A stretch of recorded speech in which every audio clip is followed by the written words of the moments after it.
college football began last night. I watched some Rutgers. We'll talk about the Braves in a second, but here's what I did.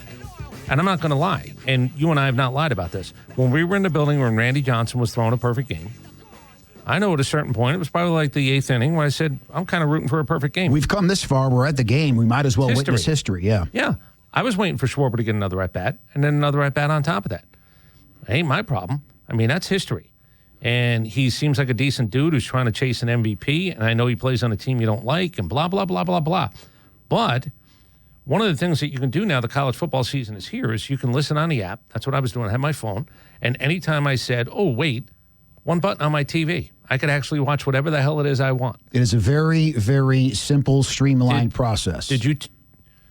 Somebody asked me this morning, did you get in Twitter beef last night? Not really. Okay. I think that somebody said that if we have Alex on again, are we going to ask him softball questions again? And I just said, look, we can't satisfy everybody. That's all. Yeah. No. It wasn't really a beef. Okay.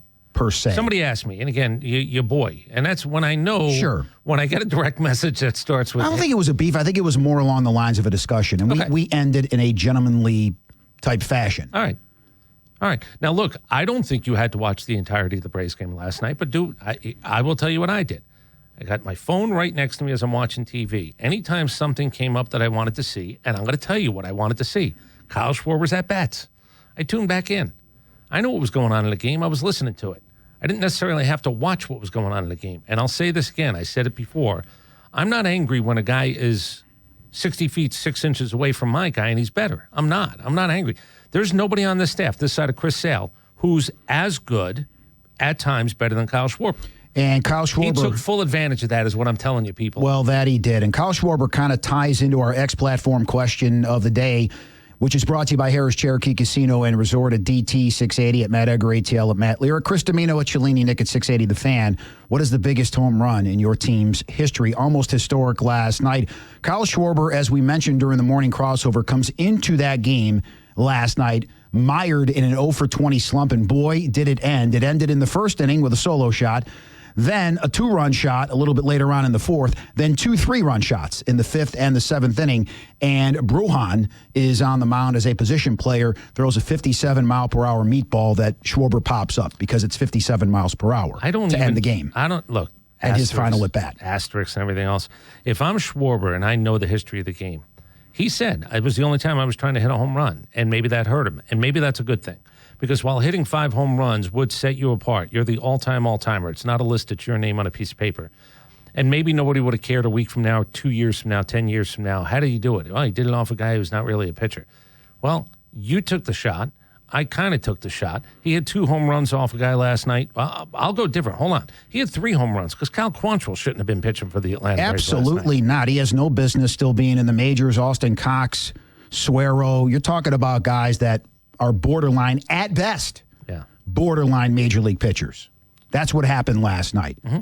And now you're talking about it being the first season in Major League history with 3 4-homer games, and 2 have come against the Braves. Don't forget Eugenio Suarez. No way. Back in April, did it against the Braves. Damn. Let's take it a step further. Saber put this out on Twitter last night. The American Baseball Research, the Society for American Baseball Research, they said the 25 Braves are the first pro baseball team at any level of professional baseball, never mind the major leagues, to allow a 4-home-run game twice in the same season.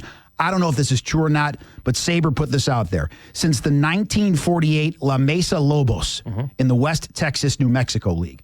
So that's the way this season has gone for the Braves.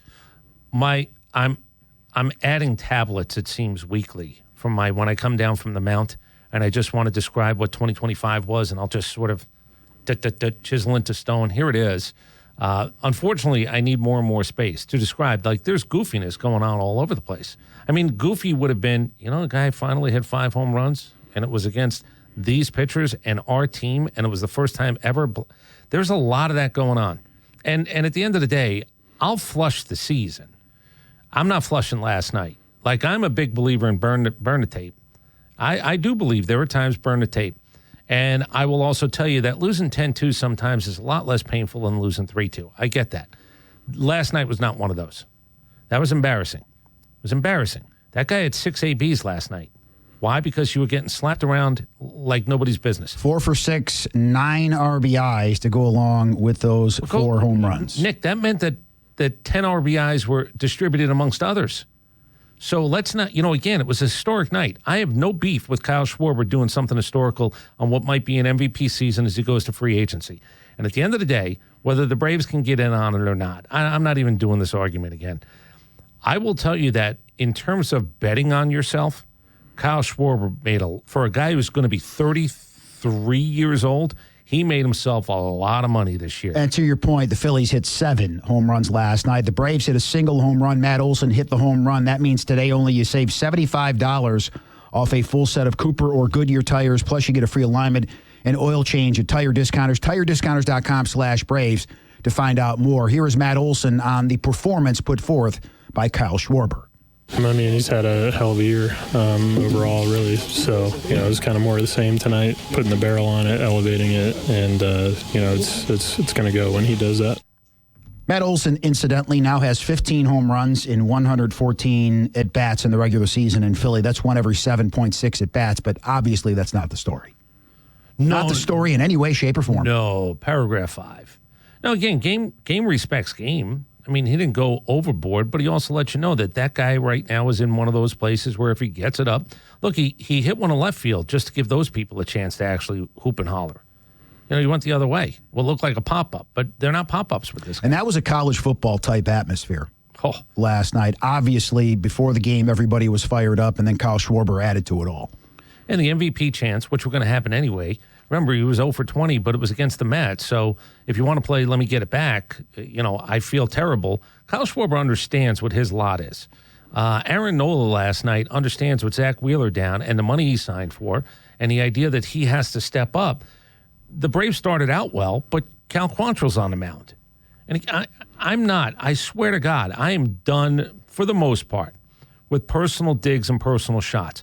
But you can't tell me that I don't know what I don't know sometimes. Carlos Carrasco, Eric Fetty, 4 times for Fuentes. I'd rather see one of my own. Now, Fuentes is shut down, but I would rather see one of my own than Cal Quantrill. I don't need this. J.R. Ritchie had another good night down at AAA.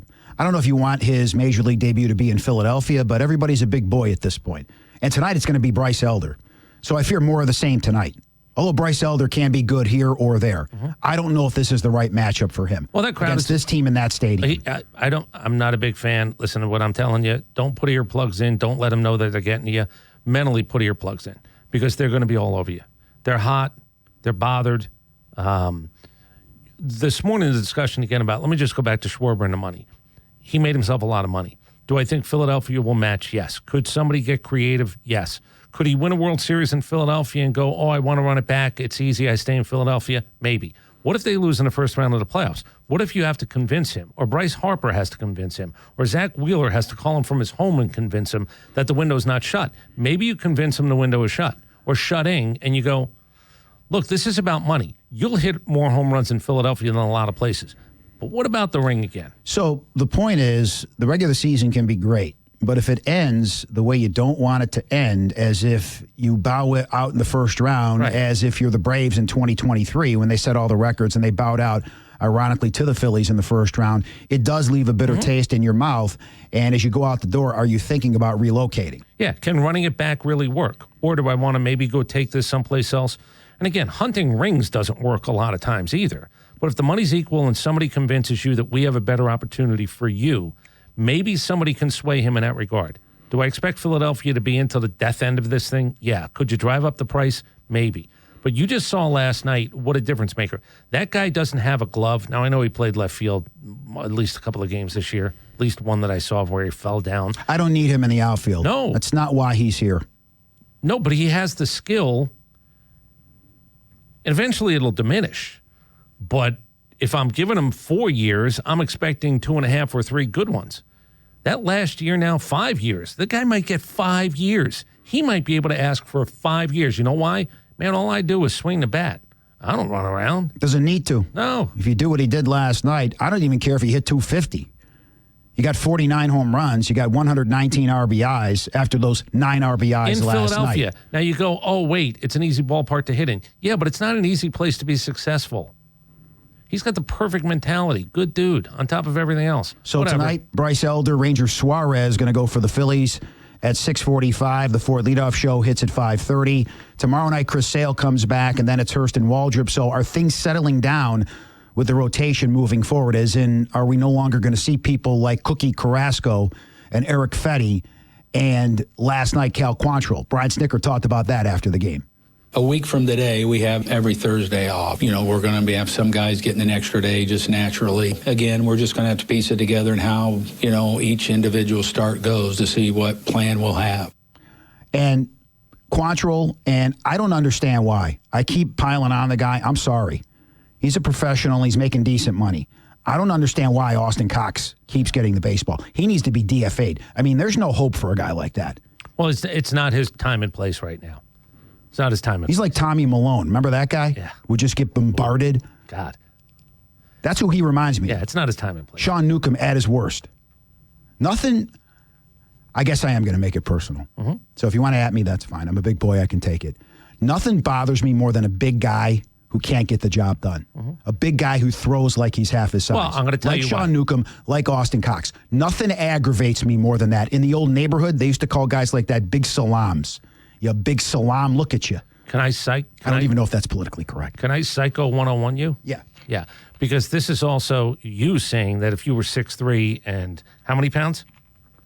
I wish I had that kind of size. Right. 6'3", 6'4". Right, because you would have been in the NFL. I would have dominated. You would have had a 10-year career plus in the NFL. In my head, I would have dominated. Right. So when you see a guy like this who's not dominating, you're wasting it. Yeah, you're tripping your trigger. Sean Newcomb got me, and then I promised I'm not going to do this again because Sean Newcomb was the last time I felt like I had my A material. Now I just feel like I'd be trotting out my A material, trying to, it's like a comedian going on tour. Every once in a while, you got to come up with new stuff. And to Sean Newcomb, look at you. How the hell do you throw? What you nibble? I mentioned, bring him to a full-length mirror and say, look at you.